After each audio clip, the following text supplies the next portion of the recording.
Welcome to the Healing Pain Podcast with Dr. Joe Tatta.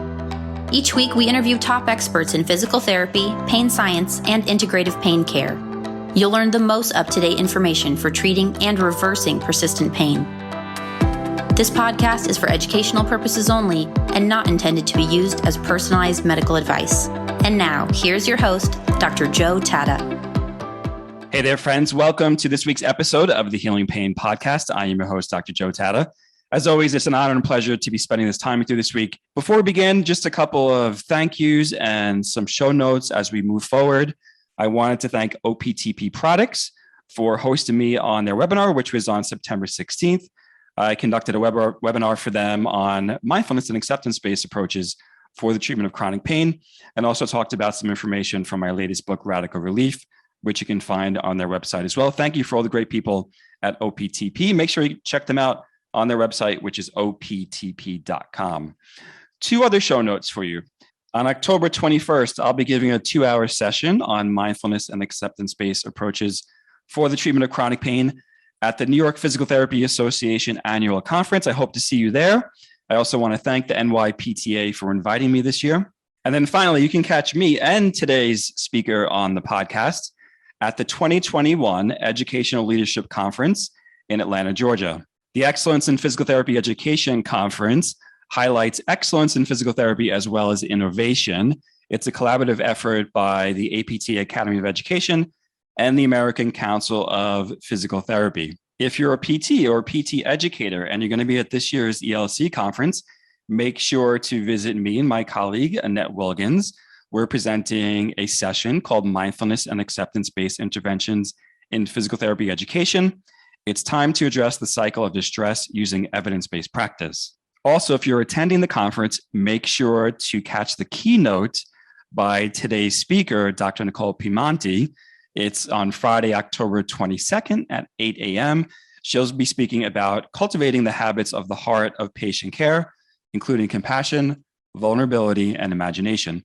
But let me tell you about Dr. Nicole Piemonte before we begin. She is the Assistant Dean for Student Affairs and a faculty member in the Department of Medical Humanities at Creighton University School of Medicine.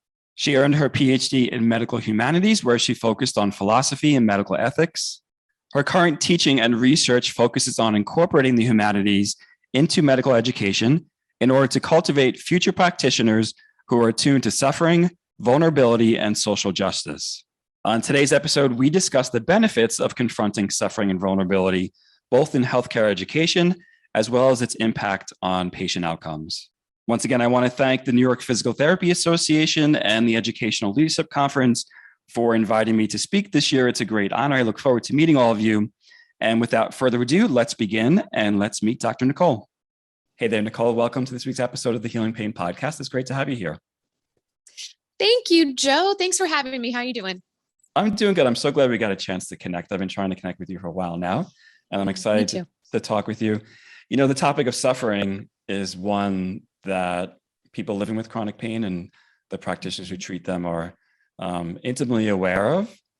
And I know a lot of your work focuses on that. And when I read through your bio, these words just jump out at me. The kind of the role and the interest you have in training healthcare providers and raising awareness around suffering and vulnerability and even social justice. They're all such important topics nowadays.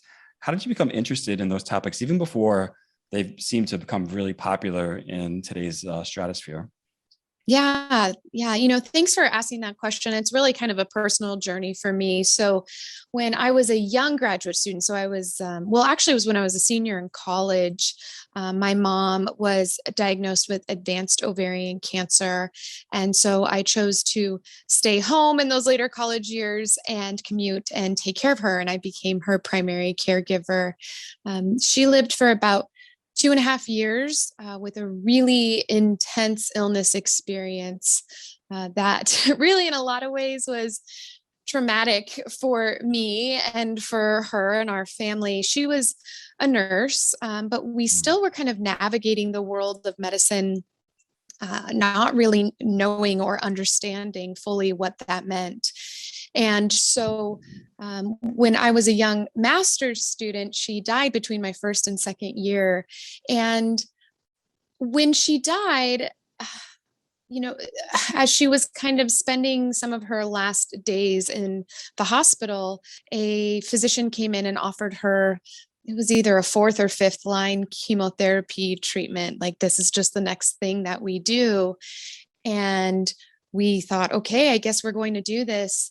And a few hours later, palliative care doctor came in. I had never even heard of palliative medicine, and talked about making her comfortable and transitioning to hospice. And so my mom cried and said she was relieved to not be fighting anymore, and was eager to go home so we could spend the next weeks or months together. And she ended up dying 6 hours later in the hospital. And she should never have died in the hospital. And I knew something went wrong. Like, what went wrong that an oncologist was willing to offer her another chemotherapy treatment, and she was not even going to live another 24 hours. And so I spent time in my master's program, which was in communication and advocacy at the time. I was studying health communication. And so I was enrolled in a course on mother-daughter communication and cancer, and she died 3 weeks before that course started. And I thought, gosh, I can't take this course. It's going to be too traumatic. But I had a really, really supportive professor who encouraged me to take it and to kind of process through some of my experience. And what I learned in that course, and then in my subsequent work, was that it wasn't necessarily a moral failing of my mom's physicians to not have those really hard conversations about prognosis and end of life much earlier in her illness trajectory, but that it was a dynamic we had created where they were trying to protect us and I'm trying to protect my mom, and no one's protecting each other by having or ignoring these conversations. And I really learned that we do a very poor job in healthcare education talking about death and dying, and then teaching our future practitioners to talk about suffering, vulnerability, end of life, hard conversations about heartbreak and loss and illness. And so I kind of went on a journey, got my PhD in medical humanities to kind of focus on how can we do better? How can we cultivate future practitioners who've got the moral courage to kind of walk in to the inevitable, to the suffering and death that's all around them, to normalize it, to help better equip them to have those conversations, so that kind of what happened with my mom and me, which I still see all the time, might start happening less often. So that's the long story of where I got to where I am now. As you tell your story, I receive emails all the time from people with pain. And one of the things that, one of the fears really that happened a couple of years ago when opioids started to be, really placed under the microscope, and people started being tapered aggressively off of opioids, I would get emails from people near the end of their life, actually. And, it's a tough place for those people to be in, because they're not the ones who shouldn't receive compassionate care at the end of life, obviously. Yeah. So there are lots of overlaps with your story and how it, really coincides with aspects of what's happening in the chronic pain world. Yes. So suffering can be it can be an existential crisis, right? For some people. Mm-hmm. And it's something that can endure for years at a time. Can you explain to us or define what suffering or existential suffering means? I really do like the definition that Eric Cassell came up with way back in the early 80s, a physician writing at the time between the differences between pain and suffering, which for a long time hadn't been kind of distinguished in the literature. Pain, biological pain or pathophysiological pain, was conflated with suffering. And really, suffering, according to Cassell, is a threat of the disintegration of the self. So the kind of deconstruction of my roles and identity. And can I, if I'm dealing with chronic pain or facing the end of my life, what does that mean for me as a mother or a daughter or a professor or a father or a son or a brother? And so when we've got this threat to my way of being in the world as I once knew it, a breakdown of the way I make meaning in the world suddenly is completely disrupted by the fact that my body no longer works the way it did before. And as we know, our bodies are our life. We can't live without living in a body. And when there's that breakdown, there's suffering. What is, questions of meaning and being and purpose and who am I and how do I get on in the world? To me, that's suffering. And to me, that's what medicine and healthcare have struggled so long with, being able to sit with those questions and even think through satisfactory answers to those questions. I love that response because it brings together really the mind and the body. Mm-hmm. We talk a lot about a biopsychosocial model, especially with regard to chronic pain treatment. And a lot of times people hear that and they kind of discover the psychological or social aspects of pain. And they're, of course, important. But pain is, in fact, an embodied experience. So we can't forget about the body, as you mentioned, how the body impacts our self-identification, our self-realization, as you mentioned, and chronic pain, trauma. These are all embodied experiences that we have. Yes. So a lot of what you're saying is bringing all of that together in healthcare, which is definitely not where we are. We're starting to move in that direction, but for hundreds of years we have lived in a dualistic system. You're right. And it's so important to talk about that because the science matters. The technology matters. I want clinicians who know the biological and physical functioning of my body, to be sure. But it's necessary and insufficient. There's something more. And understanding the embodied experience, which is really a philosophical question, is also needed in addition to knowing kind of the biomechanics of my body. Yeah, people say we're spiritual beings having a physical identity or a physical presence. And I always say, well, we are human beings on this planet. So we are in some ways identified with the body. Yeah. And how our body functions or has challenges functioning definitely affects us. How do we begin to confront the idea of suffering? And I really think healthcare education really is your focus. So yes, obviously it's talked about in mental health curricula. It exists there. But as you kind of trickle down to the other health professionals, it kind of starts to slowly kind of get pushed out, so to speak. How do we start to educate all healthcare professionals on the impact of suffering and vulnerability in healthcare education? So there is this kind of deeper sense that we need to be in touch with our own vulnerability and our own suffering in order to approach the suffering of the other, recognizing that if I'm a physician or if I'm a physical therapist or occupational therapist, I'm only one step away from being the patient in front of me. I am them. I can be them at any moment. And we don't do a good job at recognizing our own potential for suffering and our own potential for vulnerability, and encouraging reflection and getting future healthcare professionals to be in tune with that, not in some like morbid, morose kind of way, but recognizing their own potential for suffering because they are human beings who are embodied is the start. And the other is kind of always bringing to bear the lived experience of illness, which is necessary to be a good clinician.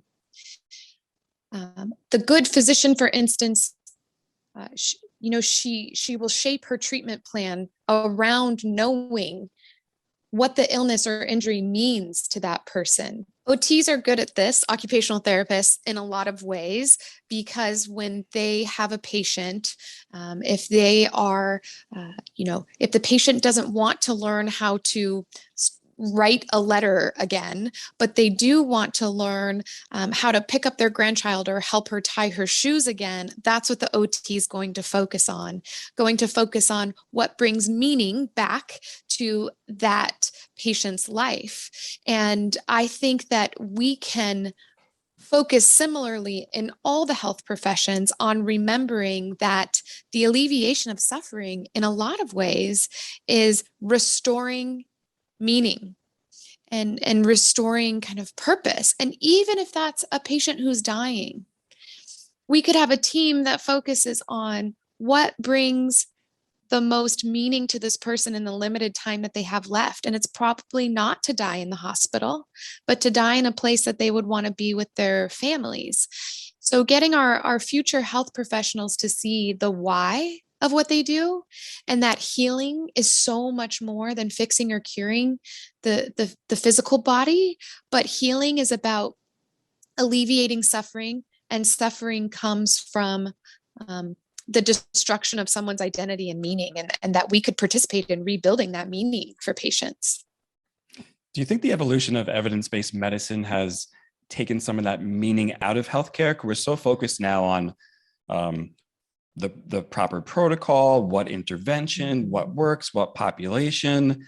I think, when I went to PT school in 1995, there was a lot more talk about physical therapy being an art as well as a science. And I always saw embedded in that art is a lot of the things that you're talking about, the kind of the soft skills, so to speak. Have we lost that with evidence-based medicine?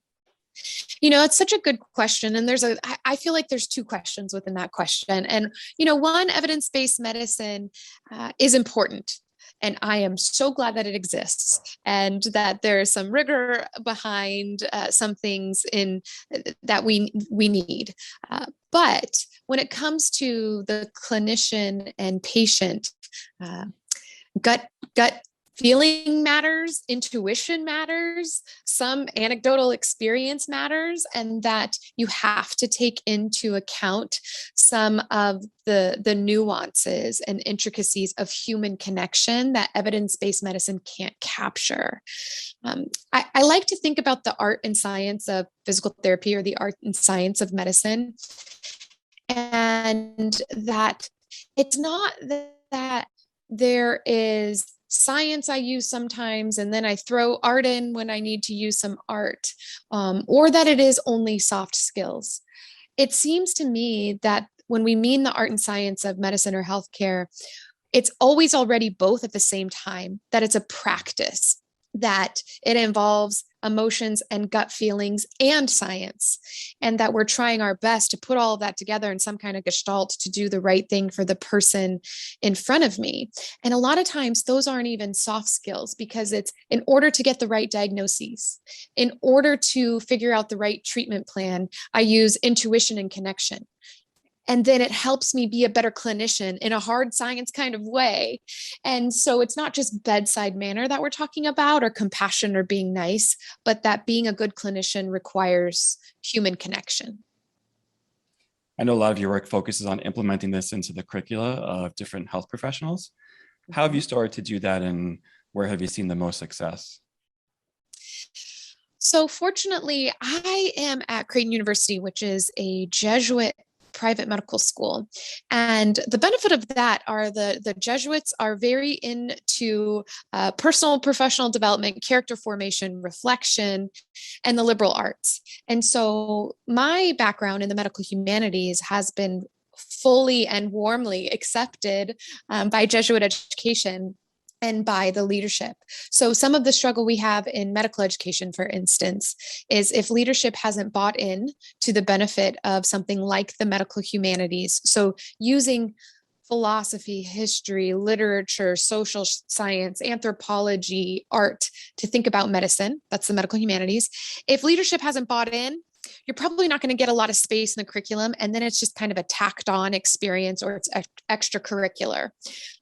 For our students, it's required. So right after you and I are done talking, Joe, I'm going downstairs to teach my first year medical students about medical humanities. And that's the course where we talk about suffering, death and dying, the patient-clinician relationship. We talk about social justice, trauma as a social determinant, all of these deep questions, and it's required for them. And writing reflections is required for them. And this is not to force them to have to do something. Maybe in some ways it is, but it communicates that this is just as important as your renal class or your respiratory class. So it's done well when it is fully integrated. So when our students are in their neuroscience course, for instance, they're learning the basic science of that. They're also down in the clinical skills lab learning the neuro exam. But then in their medical humanities session, we're talking about the lived experience of someone who's trying to make a life after a traumatic brain injury. What is it like to make a life after a serious stroke or devastating or traumatic kind of injury? So they're learning about the neuroscience of the brain at the same time that they're learning about the lived experience of some of these neuro issues. And it's blended together in such a way that I hope they can't see where the science ends and the humanities begin, because this is just what it means to be in medicine. It's a little bit of my belief that we avoid this in healthcare. I think we avoid it because it's hard to see the dollars and cents that are attached to it right away. Yes. It may impact productivity. I think there are scope of practice questions about talking about things like this with patients. Like maybe this just falls in the realm of mental health or a psychologist, and we refer out for that, which lands us into our silo discussions. What are some of your thoughts about that? I have lots of thoughts of that. I don't want to be Pollyannish and think that everybody should be having these intense conversations when a primary care clinician has 15 minutes to see someone. But I am someone who thinks that human connection can happen really quickly and doesn't have to be a very long, drawn out existential discussion. It could happen over multiple visits. I also deeply believe in interdisciplinary and interprofessional teams where people can work collaboratively to address these very complex issues. So I think those things are important. And I think someone who's engaged in the medical humanities always has to be engaged in the critical medical humanities, where at the same time that I'm trying to help students determine that these topics matter and that connecting with their patients is critical, I'm also helping them see that they need to demand more from this system, that the system should not be about dollars and cents and profit driven, but part of being a good future clinician is advocating for a system that is not demoralizing to both patients and healthcare professionals. And so the critical medical humanities get them to see the power that's at play, the politics that are at play, and help them muster the courage and gain the voice to say things ought to be other than what they are. And that's how we're going to provide good care to our patients. Right, because these are transdisciplinary skills that everyone can benefit from. Yes. I think that word transdisciplinary is not used often. Oftentimes it's interdisciplinary, but transdisciplinary really means that providers, whether you're working under the same roof or providers in the same community or in the same environment, have similar skills and similar goals and objectives when working with patients, basically. It exists in physical rehabilitation. It exists in pain care. It exists in mental health, actually. These are all, really important topics that you're kind of bringing in. How does this help so we can make connections pretty easily to how this helps patient outcomes, how it helps someone's physical, emotional, mental health. How does it help providers in their daily occupation? That's a great question. So I'm someone who doesn't believe that burnout happens because of compassion fatigue. So often we hear this. If I really saw the suffering of my patients and engaged in these deep questions, answered these deep questions and engaged in these really difficult conversations like I advocate for, then they're going to get burned out because they'll have compassion fatigue. Sure, I do think that there are deeply empathic people among us who are kind of wrecked by other people's suffering. But I don't think that by and large, that's what's going on in healthcare. My sense of what's going on is that kind of rote factory-like interactions with patient after patient after patient, void of human connection. To me, that's what's leading to burnout, not connecting with patients deeply.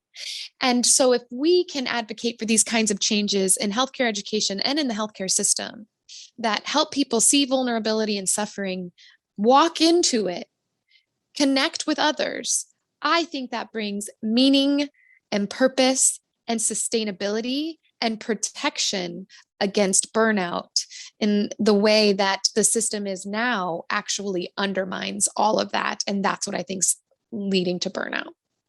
And this is where mindfulness and acceptance-based skills come in, because they train people on these essential skills that you're talking about. Yes. Yes, absolutely. And mindfulness of saying, recognizing when someone is powerless to change the situation, that it's not overwhelming and exhausting, that they can't take this person's suffering away, and being mindful that there are limits of what people can offer one another, and that you're not always going to be able to fix and cure and rescue everyone. Is mindfulness a part of what you're teaching in the curriculum? Somewhat, it's interesting because you're at a Jesuit university. People think mindfulness is just a Buddhist technique or component of Buddhism, but it exists in every major religion and spiritual practice across the globe. Yes, it does. So where we are, we start every meeting, for instance, with my colleagues with a reflection. And then our students, as I alluded to before, are required to write, it ends up being about every other week, a reflection for the first 2 years. They have to write a 5-page reflective paper at the end of their humanities and ethics experience in the first year. Written reflection and kind of like verbal and dialogical reflection, small group learning, grappling with these big questions are part of basically everything that we do. I always tell the students when they kind of enter in as the first year class, I'm like, you know what, buckle up. You're going to be doing a lot of reflecting, because we are just committed to their development as people more than just future physicians. How much of your personal experience do you bring into your work, knowing that it really precipitated a lot of your course of study, your PhD work, the work you implemented into the curriculum? It must be really important to you and meaningful, knowing that part of your mom's story is wrapped up in that. Yeah. Thanks for asking that question. I draw on it at times when I teach students about having end of life conversations. We do a simulation their 4th year where we have standardized patients that students need to navigate an end of life conversation with them. I draw on my own experience and why it's important. So my mom died when I was 23, and then 9 years later, so a couple years ago, my dad had advanced stomach cancer, and he died while I was in this role and creating this curriculum for these students, and kind of went through the whole experience all over again. And even though I at that time had a wealth of, research and knowledge, I still couldn't even navigate that situation the way that I wanted, because it's so hard when the people you love are facing the end of their life. So I do draw on it in some of my scholarship, and sometimes when I'm teaching the students, I am more than willing to share my own vulnerability, and then towing that line of not making it about me and making sure it's focused on these students to grapple with these questions for themselves. And so many of our students haven't had these experiences. So I'm always trying to find that balance of drawing on it when it makes sense to, and then also letting students kind of come to their own conclusions without feeling like they're obligated to agree with me because I've been through something like this. So I think it's really great that you model this for new medical students, residents, because going into the health professions in general, we're really not allowed to be vulnerable. We're expected to know the answers. We're expected to have all the answers to every patient problem. And suffering is a big responsibility for practitioners to take on day after day after day for people. It's so much. And part of recognizing that has led to us developing Schwartz rounds at our hospital, which, if those of you who haven't heard of it, I encourage you to look it up, part of the Schwartz Center. And really it's a conference where we get a panel of folks together and we try to get an interdisciplinary panel. We've had physicians and OTs and PTs and ultrassonographers, and we've had some of our cafeteria and food services folks on our panel, and they talk about what it's like to be in a hospital or caring for patients, and being in a hospital during a pandemic, and what care looks like. And so we rightfully so have focused a lot on patient stories, and Schwartz Rounds gets the caregivers to talk about their stories. What does it feel like to take care of patients? And the point is for the panel to tell their story so that the folks in the audience feel comfortable sharing their story. And it's about solidarity, connection, vulnerability, and articulating the things that people are experiencing every day and remain silent about in the hospital and in healthcare, and trying to normalize it. That's my goal, is in medical education and in the hospital. How do we normalize the human condition and talking about the things we're all seeing and thinking about and never saying out loud? So a lot of what we're talking about on today's episode, you can find in Nicole's first book. It's called Afflicted: How Vulnerability Can Heal Medical Education and Practice. That's 2018. It's MIT Press. You can find it online. And she has a second book about to come out. It's called Death and Dying, which is released on September 7th. Can you give us a little insight into that second book? Yeah, that second book was written with a palliative care doctor, and really kind of looking at our own experiences. Sean Abreu looking at his experience being trained as a medical student and resident, and then really struggling with dying patients when finally confronted with them in residency training, and thinking, wow, no one trained me to really acknowledge this. And me writing as a medical educator and some of my scholarship, but also the lived experience of taking care of my dad. So we wrote that book while my dad was sick, and then while he was dying, and then after he died, and going, wow, we've had all this experience in end of life care, and still the medical system kind of grabs you up into its wheels and just churns you along. And if you can't stop the train, you're going to get intervention after intervention after intervention, even people with expertise in end of life care. And so really looking at, how did we get here in medicine? How did we avoid vulnerability, suffering, and dying for so long that the default mode of medicine is to intervene, and intervene in ways that actually can cause harm? And then kind of advocating for ways that we could change end of life care. So that one is actually written for more of a lay educated audience, less academic. So excited about that one to be released. Great. And both of Nicole's books really have great overlaps with chronic pain and chronic disease. So if you're interested, make sure to check them out. Again, the first book is called Afflicted: How Vulnerability Can Heal Medical Education and Practice. And the second book is called Death and Dying, which will be out soon on September 7th, just a couple of weeks away. I want to thank Nicole for joining us this week on the Healing Pain podcast. Yeah. It's been a pleasure talking to you about the topic of existential suffering. Please let everyone know how they can learn more about you and follow your work. So if people want to follow some of my work, I am on things like LinkedIn and Twitter with the handle Nicole Piemonte. And then also I just started a new Instagram page. It's Meaning in Medicine. So meaning.in.medicine. And just want to use that as a platform to kind of share some of my thoughts that might not ever make their way into any kind of formal publication, and to really kind of have conversations with folks interested in some of the things that we've been talking about today, because I think they're important. And I think that we need to, like I said, normalize it. And maybe social media is the place where we could start talking about these things. So would love to engage with folks on Instagram in that way. Great. Well, our followers are very active on social media. So I'm going to ask all of you to take a screenshot of this episode on your phone and share it out onto Instagram, and then tag me at drjoetatta.com. And then you can tag Nicole at Meaning in Medicine, and we'll make sure to be social and talk back to you. I want to thank Nicole for joining us this week. As I mentioned, please share that and tag us on Instagram or whatever social account you're on, whether it's Facebook or Twitter or LinkedIn. Both of us are active on there. And we'll see you next week. Thanks so much, Joe.